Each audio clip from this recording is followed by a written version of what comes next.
Good morning, student. Today will be the new chapter, Introduction of Trigonometry, chapter 8. तो हम इसमें जो है इंट्रोडक्शन देखेंगे ट्रिग्नोमेट्री का. You have already studied about the triangles and the particular right angles in your early classes. Let us take some examples from our surrounding where the right angles can be imagined to be formed. For instance, ये बता रहे हैं कि हम जानते हैं कि triangles क्या होते हैं, राइट एंगल्स क्या हो चुके हैं. ये हम अर्ली क्लासेस में, अर्ली चैप्टर्स में हम अच्छे से रीड कर चुके हैं. हम कुछ और एग्जांपल देखेंगे हमारे आसपास राइट एंगल्स को समझने के लिए. जैसे for example, suppose the student of the school are visiting the Qutub Minar. Now if a student is looking at the top of the minar, a right angle can be imagined to be made as shown in figure 8.1. Can the student find out the height of the Minar without the actually measuring it? Example बता रहे हैं कि school के बच्चे हैं, वो कहाँ गए हैं, कुतुब मीनार विज़िट के लिए गए हैं. तो हम मान लें कि अगर एक स्टूडेंट यदि मीनार की टॉप पर खड़ा है और वो क्या देख रहा है, नीचे की तरफ देख रहा है, तो क्या हम वहाँ की उस मीनार की हाइट को फाइंड कर सकते हैं, क्या मेज़र कर सकते हैं. जैसे यहाँ पे बताया गया है कि 8.1 फिगर में कि ये मीनार बना है, यहाँ स्टूडेंट कोई खड़ा, यहाँ पे स्टूडेंट है, वो मतलब यहाँ से देख रहा है टॉप ऑफ द आपकी मीनार को. तो ये कौन सा एंगल बना रहा है, क्या हम इसको मेज़र कर सकते हैं. ठीक है ना, ऐसी बात कही गई है. Suppose a girl is sitting on the balcony of her house located on the bank of the river. She is looking down at a flower pot placed on the stair of the temple situated nearly on the other bank of the river. A right angle is imagined to be made in this situation as in shown figure 8.2. If you know the height at which the person is sitting, you can find the width of the river. इसमें ये बता रहे हैं कि एक कोई girl है, वो अपनी बालकनी में खड़ी हुई है और नीचे क्या हुआ है कि कोई नीचे वहाँ पे रिवर है कोई. तो वहाँ से वो कहाँ देख रही है, सामने देख रही है जहाँ एक टेम्पल बना हुआ और टेम्पल की सीढ़ियों पे क्या रखा है, एक फ्लावर पॉट रखा है. तो वो वहाँ से उस फ्लावर पॉट को देख रही है.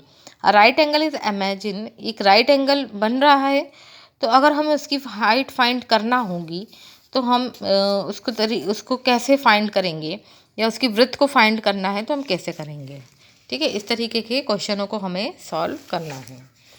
से एक और वन मोर एग्जांपल्स दी हुई है. In this situation given above, the distance or the height can be found by the using some mathematical techniques which come under a branch of the mathematics called the trigonometry.